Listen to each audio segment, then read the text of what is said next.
Hi everyone, welcome to the chemistry solution of your last ANTS FT7. Okay, let's start with the physical section and question number 51. Question number 51 देखिए, आपसे पूछा गया which of the following overlapping is correct assuming Z axis is internuclear axis. Okay, तो अगर हम देखें ये अगर हम इसको Z axis मान लेते हैं तो Z axis में अगर हम देखें तो 2py और 2py अगर हम देखें तो Z axis के परपेंडिकुलर होगा और ये एक 2py ये एक 2py और जैसा कि आप देख सकते हैं यहाँ पे एक लैटरल ओवरलैप होगा और लैटरल ओवरलैप की वजह से हमारा पाई बॉन्ड बनना चाहिए, यानी कि ये बिल्कुल करेक्ट है। सेकंड देखें अगर z एक्सिस पे 2pz तो z एक्सिस तो के अलोंग ही लाई करेगा हमारा 2pz ऑर्बिटल्स और यहाँ जो ओवरलैप होगा वो एक्सियल होगा और एक्सियल होने की वजह से यहाँ पे बनेगा आपका सिग्मा बॉन्ड। और थर्ड केस में अगर हम देखें 2px और 2px वापस से हम बोलेंगे कि z एक्सिस के परपेंडिकुलर होगा x एक्सिस और x एक्सिस के अलोंग हम ऐसा बोल सकते हैं जैसे कि यहाँ पे ये y एक्सिस है, ये y एक्सिस है। अभी हम यहाँ ये अज्यूम कर सकते हैं कि z एक्सिस के परपेंडिकुलर इस एक्सिस का नाम x है और ये x है और 2px अलोंग x एक्सिस आएगा और इसमें भी वापस से लैटरल ओवरलैप की वजह से हमारे पाई बॉन्ड का फॉर्मेशन होगा। तो जैसे कि हम देख सकते हैं और यहाँ पे ए में भी आपको पाई बोला हुआ है, बिल्कुल करेक्ट है। बी में आपको इसका सिग्मा बोला हुआ है, करेक्ट है। सी में आपको इसका पाई बोला हुआ है, करेक्ट है। और ऑप्शन डी अगर हम देखें तो 1s और 2py। अब हम इसमें डायरेक्टली बोल सकते हैं कि s ऑर्बिटल जब भी बॉन्ड में ये इन्वॉल्व होता है तो वो सिग्मा बॉन्ड ही बनाता है, राइट, बिकॉज इसमें लैटरल ओवरलैप का पॉसिबिलिटी नहीं है, जिसकी वजह से डी गलत है। तो हमसे पूछा है कौन सा करेक्ट है, तो करेक्ट हमारा ए, बी और सी, जिसकी वजह से हमारा करेक्ट आंसर होना चाहिए ऑप्शन नंबर सी। ओके, आते हैं अगले सवाल पे। Question number 52। क्वेश्चन नंबर 52 अगर हम देखें असर्शन रीजन क्वेश्चन है। पहला असर्शन जो हमें दिया गया है वो है ion induced dipole interaction stronger than dipole induced dipole interaction. ठीक है, देखते हैं। अब मेरे को बताइए अगर हम यहाँ पे एक आयन रख रहे हैं और उसके पास में हम एक नॉन पोलर मॉलिक्यूल रख रहे हैं और अगर हम एक डाइपोल के सामने एक नॉन पोलर, अब आयन भी इस नॉन पोलर मॉलिक्यूल में कुछ डाइपोल इंड्यूस करेगा और एक एग्जिस्टिंग डाइपोल भी इसमें कुछ ये डाइपोल इंड्यूस करेगा। लेकिन बोला गया है कि आयन इंड्यूस्ड डाइपोल इंटरैक्शन, एक आयन जब, क्योंकि एक आयन एक कंप्लीट चार्ज है, लेकिन यहाँ पे जो डाइपोल इंड्यूस कर रहा है वो खुद एक पार्शियल चार्ज है, तो ऑब्वियसली हम ये बोलेंगे कि ion induced dipole interaction is stronger than dipole induced dipole interaction, right. तो इन दोनों में से ये असर्शन जो बोल रहा है बिल्कुल करेक्ट बोल रहा है। अब हम रीजन अगर देखें तो बोला है accumulated charges on the molecule in case of ion induced dipole is more compare to that in case of dipole induced dipole. Obviously जब कंप्लीट चार्जेस होगा तो उसकी वजह से जो चार्जेस डेवलप होंगे इंड्यूस डाइपोल में वो ज़्यादा होंगे। हम इसे इस तरीके से बोल सकते हैं कि यहाँ पे जो मैग्नीट्यूड ऑफ चार्ज डेवलप होगा that will be greater than यहाँ पे जो मैग्नीट्यूड ऑफ चार्ज डेवलप हो रहा है, जिसकी वजह से हमारा असर्शन रीजन दोनों करेक्ट है। And if both assertion reason are true and reason is also correct explanation of assertion, इसका मतलब इसका करेक्ट आंसर होना चाहिए option A. Okay, question number 53 पे आते हैं। The IUPAC name for this particular compound, देखिए PT ammonia 3 Br NO2 Cl and then बाहर आयनाइजेशन स्फीयर में भी एक क्लोराइड है। ओके, अब इसमें अगर हम नेमिंग देखें तो यहाँ पे हमारा ये एमीन है जो कि ए से शुरू होता है, ये ब्रोमीन है जो कि बी से शुरू होता है, फिर ये क्लोरीन है जो कि सी से शुरू होता है, ये नाइट्रो। तो अल्फ़ाबेटिकल ऑर्डर में अगर हम देखें तो पहले एमीन का नाम होना चाहिए, वो होगा ट्राई एमीन, उसके बाद ब्रोमो, फिर सी से क्लोरो, एन से नाइट्रो। और अगर हम चार्ज का बात करें तो बी आर के ऊपर -1, NO2 के ऊपर -1, इसके ऊपर -1, इसके ऊपर भी -1 और ओवर मॉलिक्यूल न्यूट्रल है तो इसके ऊपर हम बोलेंगे +4। तो ये हम बोलेंगे इसके साथ प्लैटिनम 4 और बाद में आयनाइजेशन स्फीयर का क्लोराइड, राइट। तो नाम होना चाहिए ट्राइमीन bromo chloro nitro, ट्राइमीन bromo chloro nitro platinum 4 chloride. इसका मतलब हमारा आंसर हो जाना चाहिए ऑप्शन नंबर बी, राइट। आप देख सकते हैं यहाँ पर। Coming to the next question, question number 54, right. 54 अगर हम देखें आपसे बोला गया which of the following is mismatch for hydrides. तो अगर हम ऑप्शन ए को देखें इलेक्ट्रॉन प्रिसाइज, तो मीथेन अगर हम देखें कार्बन में, तो ना उसके पास कोई वेकेंट ऑर्बिटल है जो कि उसको इलेक्ट्रॉन डेफिशिएंट बनाए, ना ही उसके पास कोई लोन पेयर है जो उसको इलेक्ट्रॉन रिच बनाए। यानी कि ये क्या है, हमारा इलेक्ट्रॉन प्रिसाइज है, राइट, ये बिल्कुल करेक्ट है। अब अगर हम ऑप्शन बी को देखें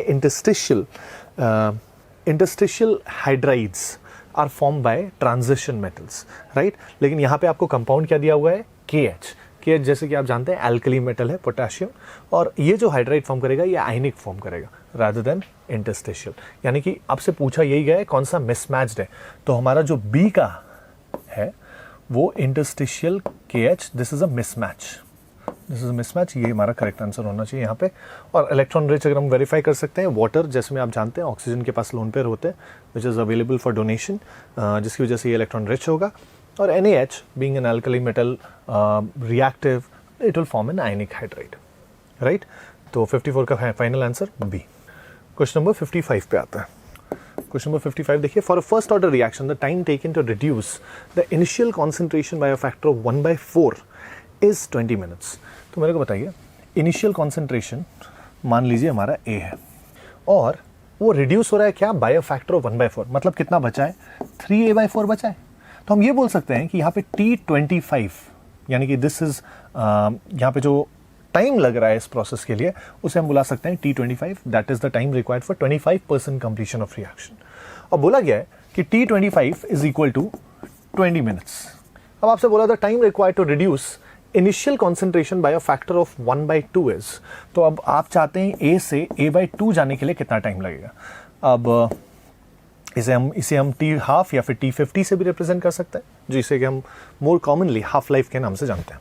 अब अगर हम इन दोनों के बीच में रिलेशनशिप देखें तो T25 जो होता है वो होता है 0.415 हाफ लाइफ, T50 लिख सकता हूँ, राइट।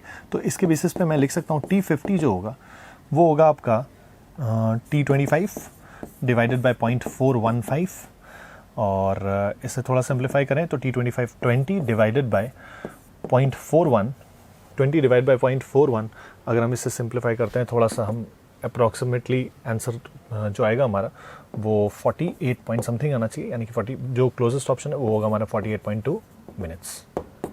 ओके, तो फाइनल आंसर होगा हमारा ऑप्शन सी। क्वेश्चन नंबर 56 देखते हैं। क्वेश्चन नंबर 56 देखिए, given below are few electrolytes, indicate which one among them will bring about the coagulation of a gold salt quickest and in the least of concentration. अब देखिए, gold salt जो है being a metallic salt, ये क्या होगा, negatively charged होगा। Negatively charged होगा यानी कि the ion responsible for coagulation will be the cation. तो हमें ये देखना है using on the basis of Hardy Schulze rule कि जिस कैटायन पे चार्ज का मैग्नीट्यूड सबसे ज़्यादा होगा वही सबसे ज़्यादा इफेक्टिव कोएगुलेशन लाएगा। तो अगर हम यहाँ पे आयंस का चार्ज देखते हैं, मैं बस कैटायंस को ऑब्जर्व करूँगा, तो Na+ है यहाँ पे। ऑप्शन बी में अगर आप देखें तो Mg2+ है। ऑप्शन सी में अगर कैटायन देखें तो Al3+ है, और ऑप्शन डी में देखें तो K+ है कैटायन। तो इन चारों कैटायंस में से जो सबसे ज़्यादा मैग्नीट्यूड ऑफ चार्ज रखने वाला कैटायन है वो है एल्यूमिनियम 3+। इसी की वजह से हमारा आंसर सी होना चाहिए। Okay, coming to the next question, question number 57. N, L and M values of an electron in 3p-y orbital are. अब जब हम 3p का बात करते हैं हमारे पास 3px, 3py और 3pz, ये तीन होता है। अब अगर हम देखें यहाँ पे तो हमें क्लियरली पता चल रहा है कि n का वैल्यू 3 होगा ही, और जो एजिमुथल क्वांटम नंबर होता है वो उसका वैल्यू 0 होता है s ऑर्बिटल, s सबशेल के लिए, और 1 होता है आपका p सबशेल के लिए, राइट। तो n = 3, l = 1 तो है। अब जब हम मैग्नेटिक क्वांटम नंबर का बात करते हैं तो वो 3z के लिए, pz के लिए 0 लिया जाता है, और इनके लिए +1 -1 इंटरचेंजेबल तरीके से यूज़ होता है। तो इसी के लिए अगर आपको 3py बोला है तो उसका +1 भी हो सकता है और -1 भी हो सकता है, वो दोनों इंटरचेंजेबल है, जिसकी वजह से ऑप्शन ए और बी अगर हम देखें दोनों ही करेक्ट है। m का वैल्यू +1 भी हो सकता है और -1 भी हो सकता है। तो आंसर होगा हमारा option C, both 1 and 2 are correct. Coming to the next question, heat of combustion of carbon is -394 kilo joule per mole. तो कार्बन का हीट ऑफ कंबशन जो कि ये रिएक्शन रिप्रेजेंट कर रहा है, आपको बोला है इस रिएक्शन का चेंज इन एंथैल्पी हो जाएगा आपका -394 kilo joule per mole. Okay, the magnitude of heat evolved. अब देखिए हीट ऑफ कंबशन का डेफिनेशन क्या होता है? It is the heat released when 1 mole of a substance undergoes complete combustion. तो मेरे को बताइए, अगर 1 मोल ऑफ कार्बन लेते हैं तो इतना एनर्जी रिलीज होता है, राइट? अब आपको बोला गया the magnitude of heat evolved in the combustion of 6.02 into 10⁻22 carbon atoms. तो on the basis of this can I calculate the number of moles of carbon atoms that we have. तो number of moles निकालने के लिए हम क्या करेंगे? Given number of molecules को Avogadro number से डिवाइड कर सकते हैं और इससे आता है हमारा 0.1 मोल्स। अब 1 मोल के लिए अगर इतना एनर्जी रिलीज हो रहा है तो बाय यूनिटरी मेथड भी हम बोल सकते हैं कि 0.1 मोल ऑफ कार्बन के कंबशन से इसका 1/10 या फिर -39.4 किलो जूल पर मोल होना चाहिए। इतना एनर्जी रिलीज होना चाहिए। अब लेकिन आपसे बस पूछा है मैग्नीट्यूड ऑफ हीट इवॉल्व्ड, तो मैग्नीट्यूड ऑफ हीट इवॉल्व्ड जो होगा वो तो बस 39.4 होगा और 39.4 kilo joule is given in option number C. Okay, now coming to question number 59। Complex CONH3 NO2 Cl2, ठीक है, कैन शो। अब आपसे बोला है कौन कौन सा आइसोमरिज्म एग्जिबिट कर सकता है। तो जैसे कि आप देखें, एक -1 चार्ज वाला बेसिकली 2 एनायंस हैं, एक आपका कोऑर्डिनेशन स्फीयर में, एक आयनाइजेशन स्फीयर में। तो ऑब्वियसली हम ये बोल सकते हैं कि अगर एक ऐसा कंपाउंड बना लें हम जिसमें एक Cl अंदर आ जाए और NO2 बाहर, NO2 और Cl बाहर, तो इन दोनों के बीच में रिलेशनशिप जो होगा वो होगा हमारा ionization isomer, because there is a exchange of ligand between the coordination sphere and ionization sphere. So of course it can exhibit ionization isomerism for sure, right? And also the presence of an ambidentate ligand. The presence of an ambidentate ligand, since NO2 can also में donor atom nitrogen होता है and इसी molecule से हम oxygen से भी lone pair donate करा सकते हैं, तो इसकी वजह से यहाँ पे एक लिंकेज आइसोमरिज्म का भी ऑप्शन ओरिजिनेटेड होता है, जिसकी वजह से हम ये बोलेंगे कि ये कॉम्प्लेक्स जो है वो लिंकेज आइसोमरिज्म भी एग्जिबिट कर सकता है और आयनाइजेशन भी, that is given in option number C. Okay, question number 60 पे आता है। Question number 16, other assertion reason question, first electron gain enthalpy of all elements is positive. That is incorrect, because जैसे देखें अगर हम कुछ एलिमेंट्स ऐसे ज़रूर होते हैं जो इलेक्ट्रॉन लेना चाहते हैं और इलेक्ट्रॉन लेने की वजह से अगर हम देखें तो उनका स्टेबिलिटी बढ़ता है, जिसकी वजह से ये प्रोसेस जो है वो एक्सोथर्मिक होता है, राइट? तो हम ये बोलेंगे first electron gain enthalpy of all elements is positive. That is obviously contradicted by the fact that chlorine when it gains an electron the process is exothermic and hence delta H is negative, right? और उसके बाद बोला है successive electron gain enthalpy of all elements is negative. This reason को अगर हम देखें, यहाँ पे रीजन का बात करें तो यहाँ पे बोला गया है सक्सेसिव इलेक्ट्रॉन गेन एंथैल्पी, मतलब O एक इलेक्ट्रॉन गेन करके O- बन चुका फॉर एग्जांपल, और वो अगर फर्दर इलेक्ट्रॉन गेन करता है तो ये प्रोसेस बोला जा रहा है, अगर इलेक्ट्रॉन गेन एंथैल्पी नेगेटिव है यानी कि ये बोला जा रहा है कि ये प्रोसेस एक्सोथर्मिक है, which is not correct, because we all know कि ये वाला प्रोसेस जो होता है ये एंडोथर्मिक होता है, because the thing is energy needs to be provided to overcome the repulsion between two negative species O- and electron for them to get added together. That is why ये process endothermic होता है और इसका delta H जो होता है वो हमेशा positive होता है। तो इसका मतलब assertion और reason जो है दोनों ही गलत हैं, और दोनों ही गलत होने की वजह से आंसर होगा हमारा option D, both assertion and reason are false. Okay, coming to question number 61. 10 gram of a piece of marble calcium carbonate was put into excess of dilute HCl. Okay, तो कैल्शियम कार्बोनेट का reaction हम करा रहे हैं HCl के साथ, और इसमें जो प्रोडक्ट बनेगा वो होगा CaCl2। ये 2 मोल HCl के साथ रिएक्ट करेगा और यहाँ बनेगा H2O plus carbon dioxide, right? अब आपको क्या बोला गया है? When the reaction was complete 1120 ml of carbon dioxide was obtained at STP. Okay, तो आपको बोला गया है कि यहाँ पे 10 ग्राम लिया गया था हमने, लेकिन अब आपको पता है कि यहाँ पे हम देख सकते हैं कि मोल रेशियो जो है वो 1:1 है, यानी कि 1 मोल कैल्शियम कार्बोनेट से हमारा 1 मोल कार्बन डाइऑक्साइड रिलीज होना चाहिए टेक्निकली। अब तो हम ये बोल सकते हैं कि कार्बन डाइऑक्साइड का जितना भी मोल रिलीज हुआ है उतना ही मोल कैल्शियम कार्बोनेट मेरा प्योर होना चाहिए मेरे सैंपल में। तो कार्बन डाइऑक्साइड का हम लोग मोल्स निकालेंगे। तो नंबर ऑफ मोल्स निकालने के लिए हम ये करेंगे 1120 डिवाइडेड बाय 22.4 लीटर, और in ml we can write as 22400। जब नंबर ऑफ मोल्स निकालेंगे तो आएगा हमारा ये 00 कट गया, यहाँ पे आप करेंगे 1/20 आ जाएगा, और 1/20 होता है 0.05, राइट। तो number of moles of number of moles of carbon dioxide obtained is 0.05. That means the number of moles of pure calcium carbonate also needs to be 0.05. So pure calcium carbonate is equal to 0.05 moles. इसका अगर मास निकालें तो वो हो जाएगा moles, that is 0.05 into molar mass, that is 100, that is equal to 5 ग्राम। तो हम ये बोल सकते हैं कि प्योर कैल्शियम कार्बोनेट का जो मास है वो 5 ग्राम है, और जो सैंपल हमने लिया था, मास ऑफ सैंपल, वो है 10 ग्राम। तो आपसे पूछा गया percentage of pure calcium carbonate in the marble is, that is percentage purity बोल सकते हैं हम इसे। वो होगा प्योर सैंपल का mass divided, pure calcium carbonate का मास डिवाइड बाय सैंपल का mass into 100, and that is nothing but 50%। Okay, तो आंसर हो जाना चाहिए हमारा option number C. Okay, partial hydrolysis के ऊपर क्वेश्चन है, question number 62। Partial hydrolysis of XeF6।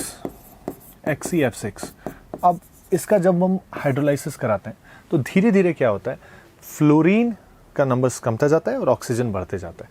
तो फर्स्ट स्टेप में it converts to XeOFO।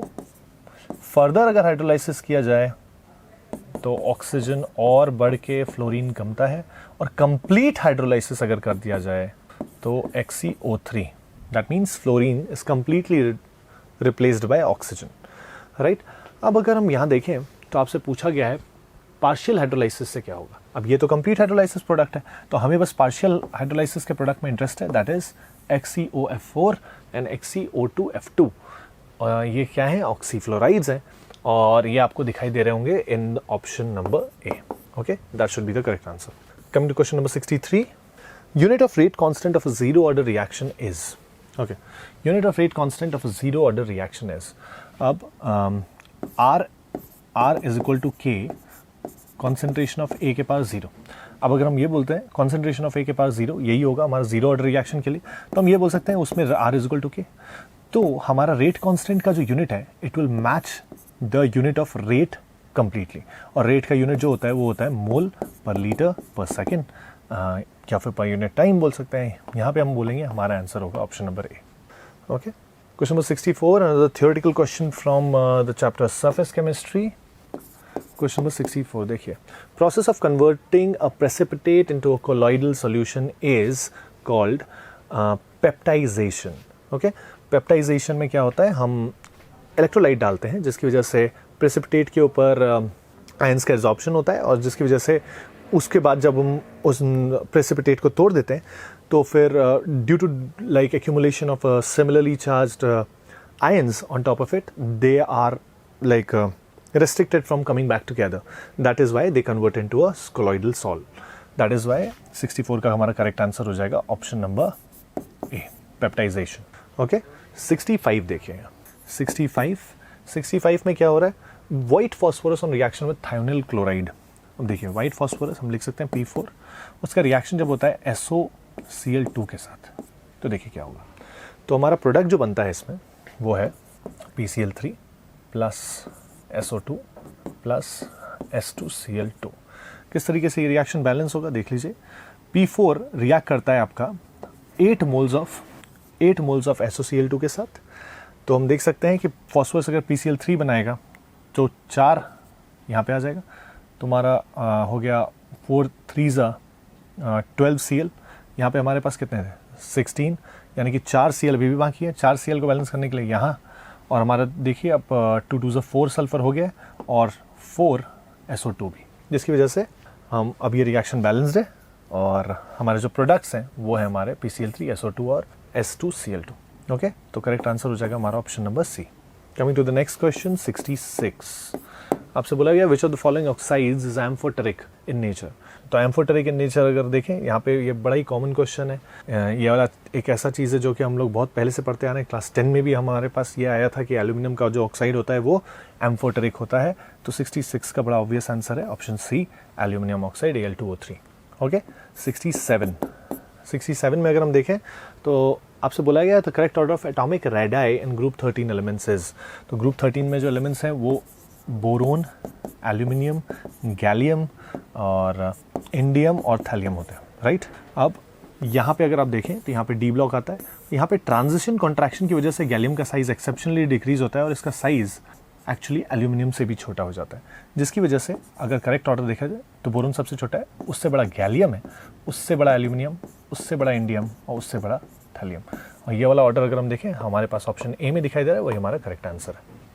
Coming to the next question 68। यहाँ पे देखिएगा आपसे पूछा गया है which one is the incorrect statement. तो यहाँ पे अगर आप ऑप्शंस देखें तो आपसे बात किया जा रहा है क्लासिकल स्मॉग और फोटोकेमिकल स्मॉग के बारे में। Photochemical smog, right. अब क्लासिकल स्मॉग जो है वो स्मोक और फॉग मिलके बनता है और ये बनता है हमारा कूल ह्यूमिड क्लाइमेट में। अर्ली मॉर्निंग हमें क्लासिकल स्मॉग देखने को मिलता है, right. Photochemical smog on the other hand ये बनता है आपका ड्राई हॉट वेदर में जहाँ पे सनलाइट हो, जैसे कि आपका नाम सजेस्ट करता है फोटोकेमिकल स्मॉग। फोटोकेमिकल स्मॉग मतलब क्या, इसके लिए फोटोकेमिकल रिएक्शंस भी इसमें इन्वॉल्व होगा, जिसमें जो कि होगा आपका दिन में या फिर दोपहर में, राइट। तो ये होता है हमारा ड्राई और हॉट वेदर में, राइट। तो अगर हम देखें यहाँ पे ऑप्शंस को देखते हैं, classical smog occurs in cool humid climate, बिल्कुल करेक्ट है ऑप्शन ए, ठीक है। और फिर ऑप्शन बी को देखते हैं एक बार, photochemical smog is called reducing smog. अब यहाँ पे एक्चुअली ये वाला स्टेटमेंट हमारा इनकरेक्ट है, बिकॉज क्लासिकल स्मॉग जो है वो होता है reducing in nature, whereas photochemical smog जो होता है वो होता है ऑक्सीडाइजिंग इन नेचर। इसका कारण क्या है, इसका कारण है कि फोटोकेमिकल स्मॉग में आपके पास ओजोन, नाइट्रिक एसिड, ये सब का कुछ एलिमेंट्स प्रेजेंट रहता है। These are oxidising in nature, whereas on the other hand reducing smog में आपके पास सल्फर डाइऑक्साइड और like few fragments of carbon atoms भी प्रेजेंट रहते हैं which are like reducing in nature, जिसकी वजह से क्लासिकल स्मॉग का नाम होता है, माने it is also called reducing smog. And photochemical smog can also be called oxidising smog. तो यहाँ पे बोला गया है photochemical smog is reducing, which is incorrect. बाकी स्टेटमेंट भी एक बार वेरीफाई कर लेते हैं। Classical smog is a mixture of smoke, fog and sulphur dioxide, जैसे कि मैंने यहाँ पे बोला, बिल्कुल करेक्ट है ये। और photochemical smog occurs in warm, dry and sunny climate, which is quite opposite of the condition required for classical smog. Okay, तो ऑप्शन डी स्टेटमेंट भी करेक्ट है। हमें आइडेंटिफाई करना था incorrect statement and that would be option number B. Okay, coming to the next question. देखिए, the ratio of RMS speed of nitrogen molecule to average speed of oxygen molecule at same temperature is. Okay, तो हमें ratio निकालना है। U RMS for nitrogen divided by U average for O2, right. बड़ा ही simple सा चीज़ है। RMS speed का formula होता है 3RT bye molar mass. Molar mass of N2 gas is 28 और यहाँ पे हम बोलेंगे 8 by pi into RT bye molar mass. Molar mass of oxygen is 32। Okay, अब यहाँ पे हम क्लियरली देख सकते हैं कि RT डायरेक्ट कैंसिल हो रहा है, राइट। RT कैंसिल हो रहा है। 8 से अगर मैं 32 को काट देता हूँ तो 4 आ जाता है। ओके, अब इसको थोड़ा सिंप्लीफाई कर लेते हैं तो हमारे ये आ जाएगा √3 बाय 28 और 4 पाई ऊपर चला जाएगा। तो 4 से अगर हम 28 कर देते हैं तो यहाँ बच जाता है 7 और अल्टीमेटली बचा रह जाएगा हमारे पास 3 पाई बाय √3 पाई बाय 7 और this is given in option number A, वही हमारा करेक्ट आंसर है। Okay, next question is question number 70। Standard reduction potential of half reactions are given below. आपको 4 रिएक्शंस के रिडक्शन पोटेंशियल दिए हुए हैं और आपसे पूछा गया strongest oxidising and reducing agents कौन से हैं। अब स्ट्रॉन्गेस्ट ऑक्सीडाइजिंग एजेंट वो होगा जिसका खुद का रिड्यूस होने का टेंडेंसी सबसे ज़्यादा है। तो अगर हम 4 रिएक्शंस में देखें, 4 रिडक्शन रिएक्शंस में देखें, तो इन चारों में से सबसे ज़्यादा स्पॉन्टेनियस आपको क्लियरली दिखाई दे रहा होगा जिसका E0 सबसे ज़्यादा पॉजिटिव है, दैट इज Au3+। यानी कि Au3+ होना चाहिए हमारा सबसे ज़्यादा स्ट्रॉन्गेस्ट ऑक्सीडाइजिंग एजेंट, अब उसी के एग्जैक्टली ऑपोजिट अगर हम देखें तो जो स्ट्रॉन्गेस्ट रिड्यूसिंग एजेंट होगा वो कौन सा होगा, जिसका ऑक्सीडाइज होने का टेंडेंसी सबसे ज़्यादा है। तो all you need to do is you need to visualise this reaction in the going in the opposite side and E not having opposite signs. तो मेरे को बताइए AU का ऑक्सीडेशन -1.40 हो जाएगा, SN का ऑक्सीडेशन पोटेंशियल +1.14 होगा, और जैसे कि आप देख सकते हैं यहाँ पे Ni का ऑक्सीडेशन +0.25, Fe का ऑक्सीडेशन टू Fe2 +0.44। तो इनमें अगर देखें तो ये वाला तो नेगेटिव हो गया, ये 3 पॉजिटिव आ रहे थे, उन तीनों पॉजिटिव में से सबसे ज़्यादा होगा 1.14 वाला, तो वो किसका हो रहा है, Sn का ऑक्सीडेशन हो रहा है। तो जिसका ऑक्सीडेशन होने का टेंडेंसी सबसे ज़्यादा है वही सबसे अच्छा रिड्यूसिंग एजेंट भी होगा। इसकी वजह से हम ये बोलेंगे कि Sn जो है वही हमारा strongest oxidising strongest reducing agent बन जाएगा, राइट। जिसका ऑक्सीडाइज होने का टेंडेंसी सबसे ज़्यादा, वो सबसे ज़्यादा स्ट्रॉन्गेस्ट रिड्यूसिंग एजेंट, यानी कि हमारा आंसर हो जाएगा EU3+ and SN, that is option number A। Okay, correct order of ligand field strength of the given species is, this is derive from spectrochemical series. Spectrochemical series का अगर आपको idea हो तो आपको याद होगा कि CO is a very strong, water is considered to be moderate, और उसके बाद आप देख सकते हैं आपके पास I- और F- है। तो अगर आपको हैलाइड्स में अगर आपको याद हो तो F- is a stronger ligand than I-। I- in fact has one of the weakest strengths among all ligands. तो जिसकी वजह से हमारा ऑर्डर आना चाहिए CO, H2O, फिर F-, फिर I-। यहाँ पे नहीं है, एक बार और बाकी ऑप्शंस देख लेते हैं। CO, water, F-, I-, yes, matches with option number D and that is your correct answer. Okay, coming to question number 72। Question number 72 देखिए, consider the following reaction at equilibrium. A, which is a solid, dissociates to give you 2B in gaseous form and C also in gaseous form. If total pressure at equilibrium is P atm, then equilibrium constant Kp of the reaction will be. Okay, तो अब आप मेरे को बताइए, हम कुछ भी मोल लेके ये शुरू करते हैं, हम इसका A मोल लेके शुरू करते हैं, तो जो डिसोसिएशन होगा वो यहाँ पे मान लेते हैं A-X मोल्स गया, लेकिन उसके कारण इसके जो भी मोल्स प्रोड्यूस होंगे तो उन मोल्स का वो मोल्स प्रोड्यूस होंगे इन द रेशियो 2:1, राइट। अब अगर ये दोनों मिल के टोटल अगर P atm दे रहे हैं, अगर, और ये 2 सिंस की 2:1 के रेशियो में प्रेजेंट है, तो मैं ये ज़रूर बोलूँगा कि यहाँ पे इसका जो पार्शियल प्रेशर होगा वो होगा 2P/3 और इसका जो होगा वो होगा P/3, बिकॉज इन दोनों का सम ऑफ प्रेशर P के बराबर आना चाहिए और उनके बीच में रेशियो 2:1 भी मेंटेन होना चाहिए, राइट। इसके बेसिस पे अगर हम इक्विलिब्रियम कांस्टेंट Kp निकाल रहे हैं तो Kp होगा पार्शियल प्रेशर ऑफ B का square into partial pressure of C। तो पार्शियल प्रेशर ऑफ B क्या आ रहा है, 2P/3 का square into P/3। 2P square आ जाएगा आपका 4P square into P, 4P cube divided by 3 square, that is 9 into 3, 27, right? तो 4P cube by 27 and that is given in option number C. Okay, coming to the next question, 73. Temperature independent concentration term is, अब जैसे कि अगर हम concentration terms को analyse करें तो हम concentration terms को 2 पार्ट में डिवाइड कर सकते हैं, mass based और volume based, right? अब आपको पता है कि वॉल्यूम जो है वो डिपेंडेंट ऑन टेम्परेचर है, इसलिए वॉल्यूम बेस्ड जितने भी कॉन्सेंट्रेशन टर्म्स हैं वो सारे डिपेंडेंट ऑन टेम्परेचर हैं। तो मोलैरिटी बोलिए, नॉर्मेलिटी बोलिए, मास बाय वॉल्यूम परसेंटेज बोलिए, ये सारे के सारे आपके वॉल्यूम बेस्ड है। लेकिन मोल फ्रैक्शन जो है वो एक मास बेस्ड कॉन्सेंट्रेशन टर्म होने की वजह से टेम्परेचर इंडिपेंडेंट है। इसी की वजह से हमारा 73 का करेक्ट आंसर हो जाएगा option number D. Okay,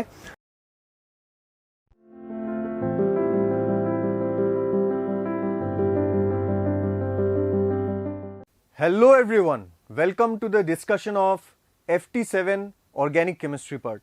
Let's start from question number 74. तो 74 में साइक्लोपेंटानोन हमें दिया हुआ है और इसका रिएक्शन दिया है ZnHgHCl के साथ। तो एक बहुत ही पॉपुलर रिएक्शन है, आप लोगों ने पढ़ा ही होगा, क्लेमेंसन रिडक्शन, ठीक है, जिसमें कीटोन से हम लोग एल्केन बना सकते हैं, बस आपको ये ऑक्सीजन हटा देना है और हाइड्रोजन लगा देना, ठीक है। तो इसका सही आंसर होगा, ऑप्शन आप देख ही सकते हैं, ए। बी, सी और डी पॉसिबल नहीं है, ठीक है। क्वेश्चन नंबर 75 को देखते हैं। The substances which relieve anxiety, reduce mental tension and induce sleep are called analgesics, no. Antipyretics, no. Tranquilizers, yes. Anesthetics, no. ठीक है, क्लियर है?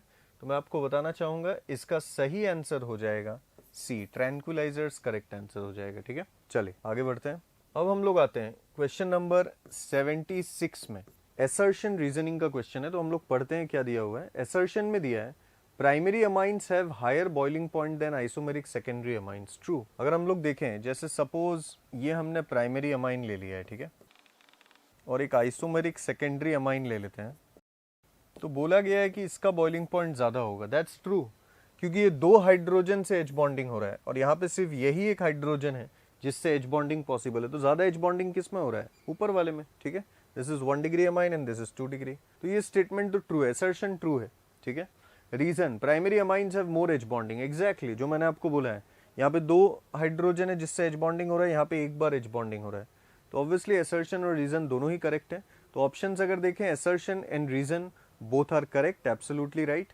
Assertion is correct, reason is incorrect, assertion is, तो बाकी सब आपको पता है कि बी, सी और डी जो है वो ऑप्शंस गलत हो जाएंगे। ठीक है, तो हमारा ए ही करेक्ट है। चलिए आगे बढ़ते हैं हम लोग 77 के साथ। तो 77 अगर हम लोग देखें, detergents used in hair conditioners is, तो A cationic detergents, B anionic, C non ionic, D none of these. तो मैं आपको बताता हूँ इसका सही आंसर होगा A cationic detergent. Specifically hair conditioner के लिए जो यूज होता है कैटायनिक डिटर्जेंट, वो होता है सेटाइल ट्राईमिथाइल एमोनियम ब्रोमाइड, कुछ ऐसा स्ट्रक्चर होता है। CH3 CH2 N के साथ 3 मिथाइल प्लस, ठीक है, तो ये अमोनियम हो गया और Br minus, this is the structure. Clear है? तो ये होता है हमारा कैटायनिक डिटर्जेंट, तो इसलिए आंसर हो जाएगा ए। अब आते हैं 78 पे। Which of these do not contain COH group. ठीक है, तो एक एक करके स्ट्रक्चर देख लेते हैं। अगर एस्पिरिन की बात करें तो ये एस्पिरिन का स्ट्रक्चर होता है, this is the structure of A. तो इसमें COH ग्रुप तो है, तो ये हमारा सही आंसर नहीं हो सकता।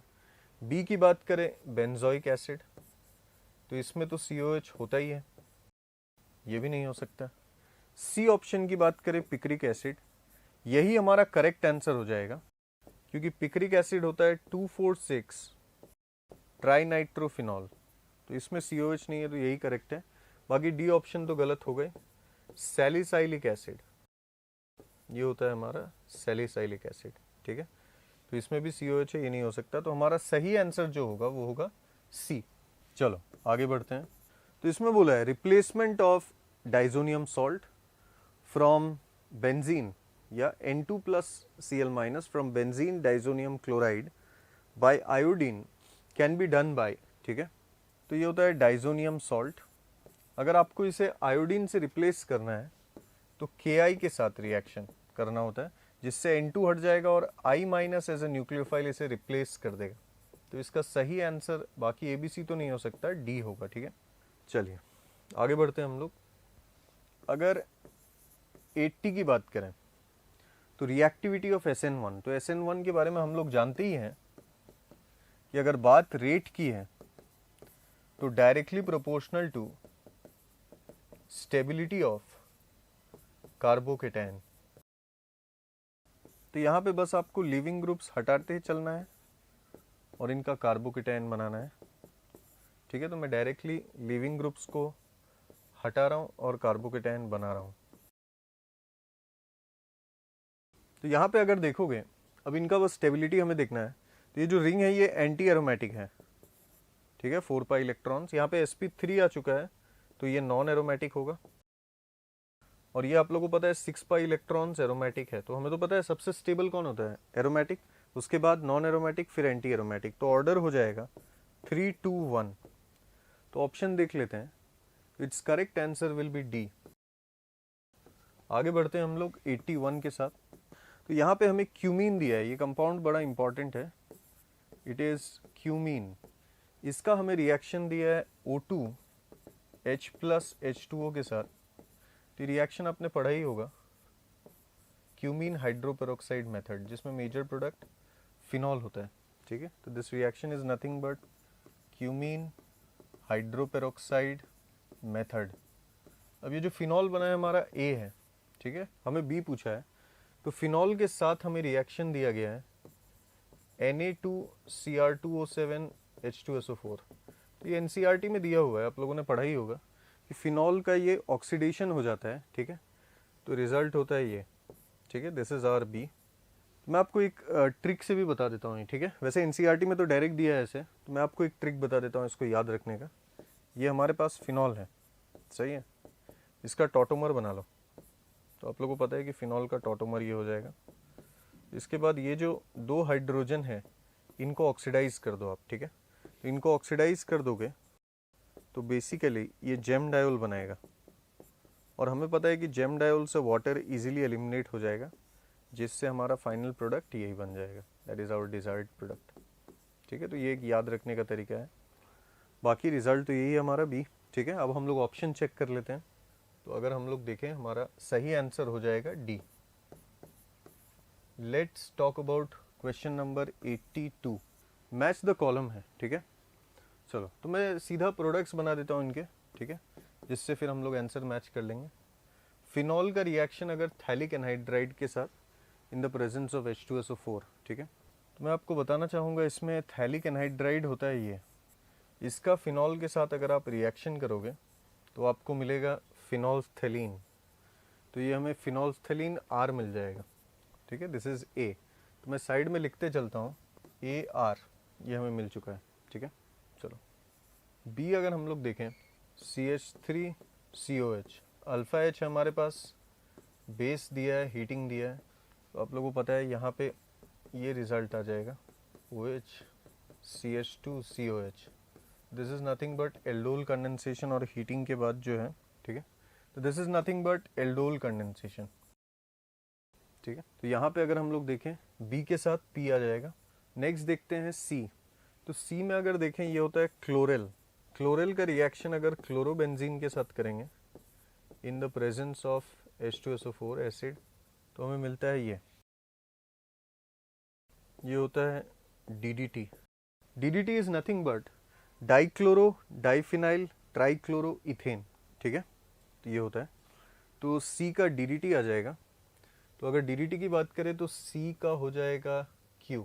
लास्ट अगर बात करें डी का, तो डी का फिनॉल का रिएक्शन हम लोग देख रहे हैं किसके साथ, CO2NaOH H+, तो हमें पता है ये कोल्स रिएक्शन है जिससे ऑर्थो पैरा सैलिसाइलिक एसिड बन जाता है, ठीक है, एक ऑर्थो और एक पैरा, तो ये है क्या, सैलिसाइलिक एसिड, तो ये हमें क्या मिल गया, डी के साथ S। तो बस ये आ जाना चाहिए ARBPCQDS, ठीक है। तो आप लोग देख ही सकते हो ये ऑप्शन ए और सी तो हो ही नहीं सकता है, ठीक है, AR हमें बी ऑप्शन और डी ऑप्शन में मिल रहा है, लेकिन BPBQ, तो बी सही हो जाएगा CQDS, ठीक है, B Bombay is the correct answer. अब हम लोग देखते हैं 83, तो अगर हम लोग देखें ये हमारा अल्कोहल है, इसको हमें कन्वर्ट करना है किसमें, इस कार्बोक्सिलिक एसिड में, तो करेक्ट सीक्वेंस क्या होगा, तो ये अल्कोहल है हमारा, इसका रिएक्शन हम लोग अगर ऑप्शन से थोड़ा सा हेल्प ले लेते हैं हम लोग, ठीक है, PBr3 के साथ पहले कर लेंगे क्योंकि OH is a poor leaving group, ठीक है, तो OH हटेगा और ब्रोमीन लग जाएगा, ये बन गया हमारा प्रोडक्ट। इसके साथ अगर आप KCN का रिएक्शन कर दोगे, क्योंकि देखो मेरे दिमाग में क्या चल रहा है, यहाँ पे दो मतलब CH2 दो है और यहाँ पे एक तीसरा कार्बन भी आ रहा है COH के लिए, तो हमें कार्बन को इंक्रीज भी करना है, तो 1 degree substrate moderate nucleophile SN2 path, Br हटाओ और CN लगा दो, बन गया ये। अब इसका अगर फाइनली जैसे ये ऑप्शन में आप देख सकते हो हाइड्रोलाइसिस, तो आपने पढ़ा ही होगा, साइनाइड के हाइड्रोलाइसिस से कार्बोक्सिलिक एसिड बन जाता है, तो ये परफेक्ट सीक्वेंस है, ठीक है। सी और डी में ऐसे CN डायरेक्टली आप इंसर्ट कर ही नहीं सकते, OH नहीं हटेगा, ठीक है, तो हमारा सही आंसर जो है वो ए हो जाएगा। चलिए नेक्स्ट हम लोग देखते हैं 84, ठीक है, तो इसमें हमें दिया है एक बहुत ही पॉपुलर कंपाउंड थैलामाइड, इसे आप लोग जानते ही होंगे।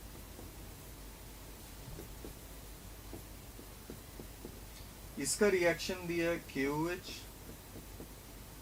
C2H5Br के साथ, तो मैं थोड़ा स्टेप बाय स्टेप आपको बता देता हूँ। तो एसिड बेस लगेगा यहाँ पे, बेस H+ को ट्रैप कर लेगा जिससे बनेगा ये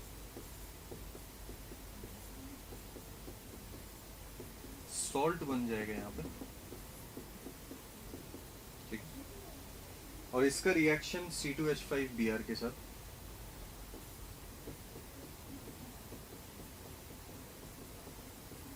तो SN2 मैकेनिज्म, ऐड वो लीविंग ग्रुप निकला, तो CO यहाँ पे N CH2 CH3 ये बन गया, दिस इज आवर A, ठीक।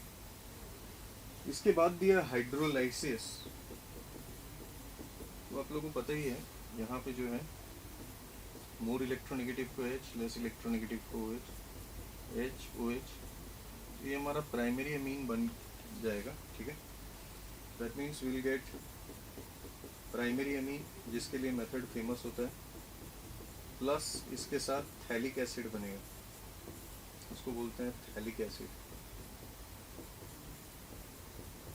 ठीक है। These are B and C, ठीक है। जैसा उन्होंने सीक्वेंस दिया है, पहले मैं आपको बता देता हूँ, ये रिएक्शन जो है, this is Gabriel phthalimide synthesis, B और सी सीक्वेंस में, क्योंकि ये दोनों बने, अब मैं थोड़ा सा सीक्वेंस यहाँ पे दे देता हूँ, मैं आपको आंसर बता देता हूँ। इथाइलमीन या फिर इथानमीन एंड थैलिक एसिड बनेगा, ठीक है। एक बार थोड़ा सा ऑप्शन देख लेते हैं। बेंजोइक एसिड तो बन ही नहीं रहा है, डी ए और डी तो these options are of no use. B और सी में देखें, थैलिक एसिड तो बन ही रहा है, एनिलीन सी में नहीं बन सकता है, ठीक है।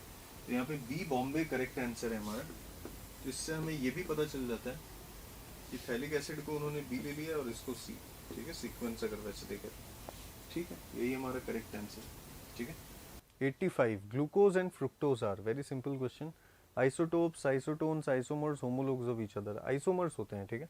ग्लूकोज और फ्रुक्टोज जो होते हैं, ये सबको पता ही होगा, फ्रुक्टोज आर आइसोमर्स, और मॉलिक्यूलर फॉर्मूला बिल्कुल सेम है, दोनों का मॉलिक्यूलर फॉर्मूला है C6H12O6, तो मॉलिक्यूलर फॉर्मूला सेम है, ठीक है, लेकिन केमिकल प्रॉपर्टीज़ डिफरेंट है। अगर हम लोग ओपन चेन की बात करें, तो आप लोगों को पता है कि ग्लूकोज में एल्डिहाइडिक ग्रुप है, लेकिन अगर फ्रुक्टोज की बात करें तो उसमें कीटोनिक ग्रुप आ जाता है, ठीक है। तो दोनों आइसोमर्स हैं, ठीक है। तो इसका सही आंसर हो जाएगा C।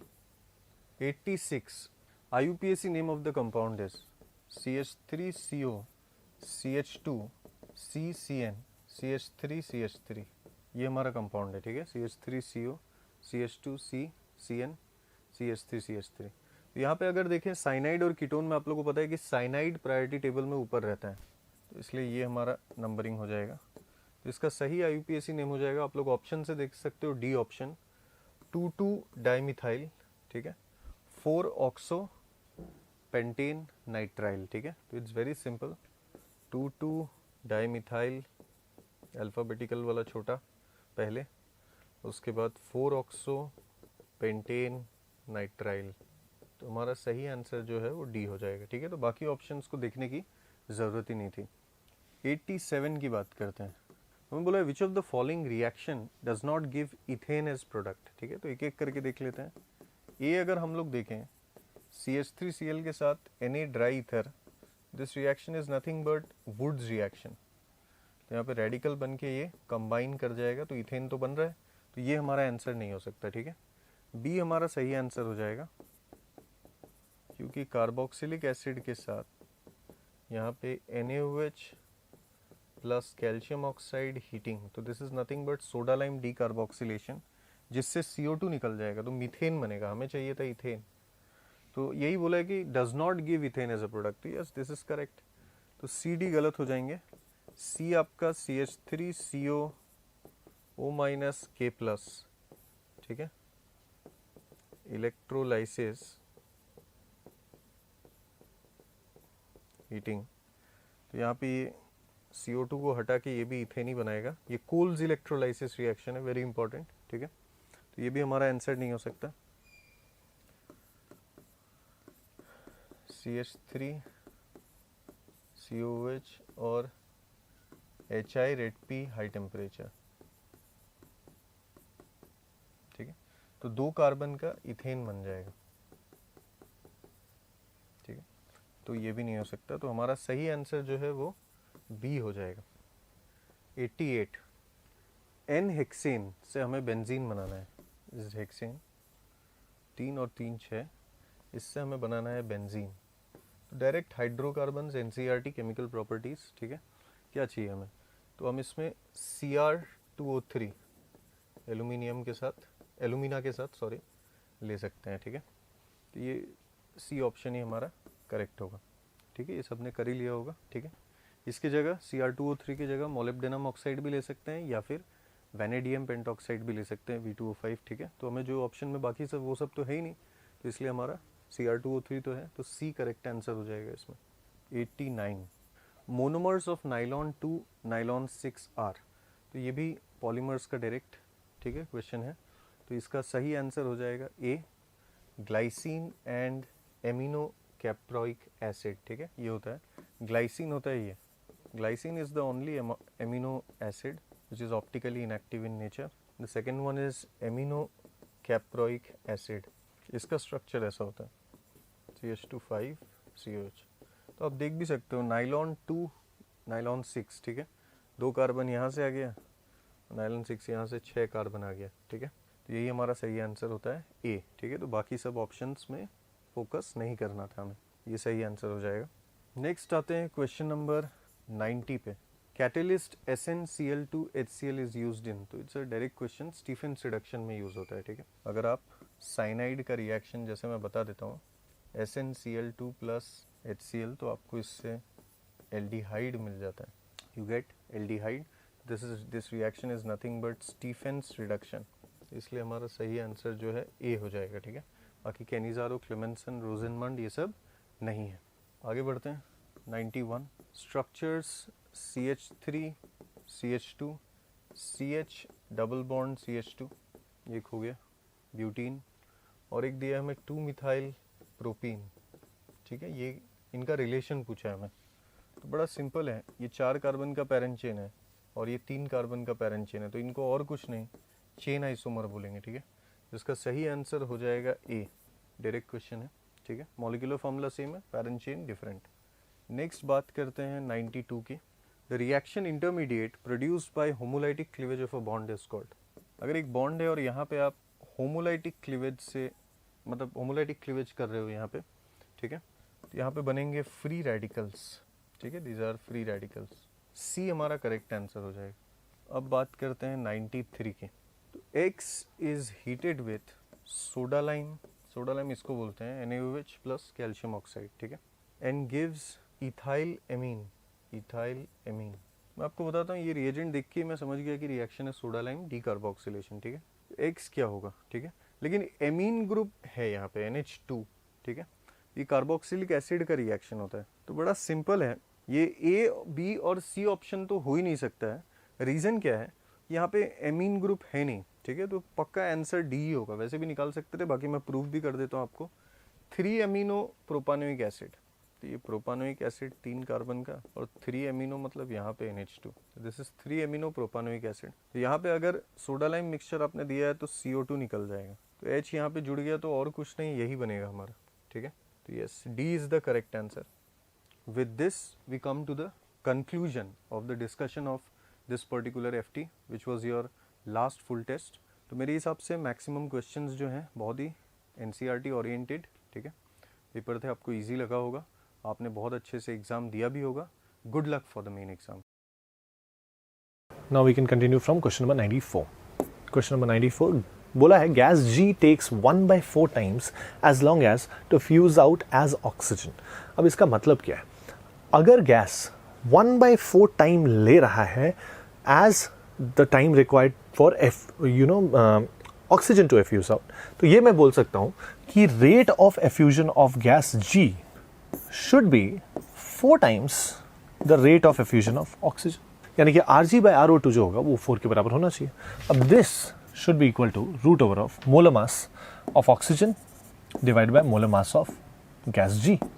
तो इसको अगर हम सिंप्लीफाई करें तो यहाँ पे 4 equals root over 32 divided by molar mass of G, right. अब स्क्वायरिंग बोथ साइड्स अगर कर देते हैं तो ये 16 हो जाएगा, ये हो जाएगा आपका 32/mg। तो इससे बेसिकली आएगा आपका molar mass of gas G 32/16 that is equal to 2। तो मोलर मास 2 जो है वो इन 4 में से कौन से गैसेस का हो सकता है, तो ऑप्शन होगा ए, दैट इज H2। ओके, तो हमारा वही आंसर करेक्ट है। Coming to the next question 95 जैसे कि आपको बोला है स्टेनलेस स्टील कंटेन्स, तो ये एक फैक्चुअल क्वेश्चन है। स्टेनलेस स्टील जो है एक एलॉय है जो कि आयरन, क्रोमियम और निकल से बना है, राइट। ये तीन उसके कॉन्स्टिट्यूएंट्स हैं, तो इसी वजह से हमारा आंसर हो जाएगा option number C. Coming to the next question 96, the potential energy diagram for a reaction R2P is given below. Okay, अब मैं को बताऊँ, ये A दिया हुआ है, ये B दिया हुआ है, ये C दिया हुआ है। अब आपसे पूछा delta H of the reaction corresponds to, delta H is given by enthalpy of product minus enthalpy of reactant, and that is given by this gap and that is marked in the graph as C। तो delta H इसी के बराबर होगा और ये option में भी हमें ऑप्शन C दिया हुआ है, करेक्ट। तो that is the correct answer. Question number 97 पे आते हैं। A non-ideal solution was prepared by mixing 30 ml chloroform and 50 ml acetone। अब क्लोरोफॉर्म और एसीटोन जो है ये काफ़ी स्टैंडर्ड एग्जाम्पल है of a mixture which shows negative deviation from Raoult's law. ऐसा क्यों होता है? क्योंकि कार्बन के साथ यहाँ 3 क्लोरीन है और उसके साथ एक हाइड्रोजन। क्लोरीन के हाई इलेक्ट्रोनेगेटिव की वजह से इनके ऊपर तो पार्शियल माइनस और हाइड्रोजन के ऊपर पार्शियल प्लस, और यहाँ एसीटोन जो आता है उसमें ये वाला बॉन्ड पोलर है, पार्शियल माइनस ये पार्शियल प्लस, जिसकी वजह से इनके बीच में एक नया स्ट्रॉन्ग इंटरैक्शन डेवलप हो जाता है, जिसकी वजह से ये नेगेटिव डेविएशन शो करता है। और जब एक सॉल्यूशन या एक मिक्सचर नेगेटिव डेविएशन शो करता है तो वो delta V mix less than 0 होता है उनके लिए, because the molecules are brought in closer, that is why they end up occupying lesser volume than expected. तो मेरे को बताइए यहाँ पे 30 ml और 50 ml हमारा एक्सपेक्टेशन रहेगा कि वो दोनों मिला के 80 ml शो करे, लेकिन वो रियलिटी में 80 ml से कम शो होगा, कम वॉल्यूम ऑक्यूपाई करेगा, जिसकी वजह से हमारा करेक्ट आंसर हो जाना चाहिए B, that is less than 80 ml, right. 98 पे आइए।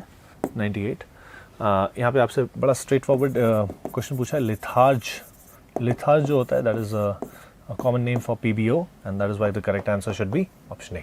okay, क्वेश्चन नंबर 99 पे भी आते हैं। Chlorine is in +1 oxidation state and 4 option दिए हैं, चारों में देख लेते हैं। A B C D, यहाँ HCl है, यहाँ HClO4 है, यहाँ ICl है और यहाँ Cl2O है। ओके, तो HCl में ऑक्सीडेशन नंबर -1, HClO4 में अगर आप निकालें +7 आएगा। यहाँ पे I और Cl में I का +1, Cl का -1 और यहाँ पे ऑक्सीजन का -2, इसका +1, इसका +1। तो क्लोरीन जो है +1 ऑक्सीडेशन स्टेट में है Cl2O में, यानी कि करेक्ट आंसर है ऑप्शन नंबर डी। ओके, और लास्ट क्वेश्चन असर्शन रीजन के साथ एंड होता हुआ 100।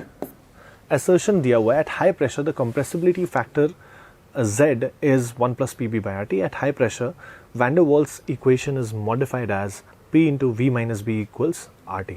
तो अगर हम देखें वैन डर वाल इक्वेशन एक्चुअली रहता है P + A/V² for 1 mole of gas into V minus B is equal to RT, right. High pressure पे हम ये बोलते हैं कि इंटरनल प्रेशर यानी कि pressure correction is not required, can be assume to be negligible. तो इसकी वजह से हम ये कन्वर्ट हो जाता है at high pressure P into V minus B equals RT, right. अब यहाँ पे कंप्रेसिबिलिटी फैक्टर निकालने के लिए हम क्या करते हैं, PV minus PB is equal to RT, और इस पूरे इक्वेशन को हम लोग RT से डिवाइड कर देते हैं, तो ये हो जाता है PV/RT माइनस PB/RT इक्वल्स 1, और PV/RT को हम लिख सकते हैं Z, और ये वाला पार्ट अगर राइट साइड ले जाएं तो आ जाता है 1 + PB/RT। तो ये आ जाता है हमारा एक्सप्रेशन फॉर कंप्रेसिबिलिटी फैक्टर, और यानी कि हमारा जो पहला स्टेटमेंट दिया हुआ है assertion at high pressure the compressibility factor is 1 + Pb/RT, that is absolutely correct। and आपसे बोला गया है at high pressure van der Waals equation is modified as P into V minus B equals RT, यानी कि assertion और reason जो है दोनों करेक्ट है, और reason जो है वो करेक्ट एक्सप्लेनेशन भी है assertion का, यानी कि हमारा करेक्ट आंसर होना चाहिए ऑप्शन नंबर A। ओके, तो that concludes our paper and I hope all of you did well, and the exam time is near, so I hope all of you are giving your best to the studies, and okay, that's it। अगर इस paper में कोई भी doubt रहे, please feel free to get in touch with me।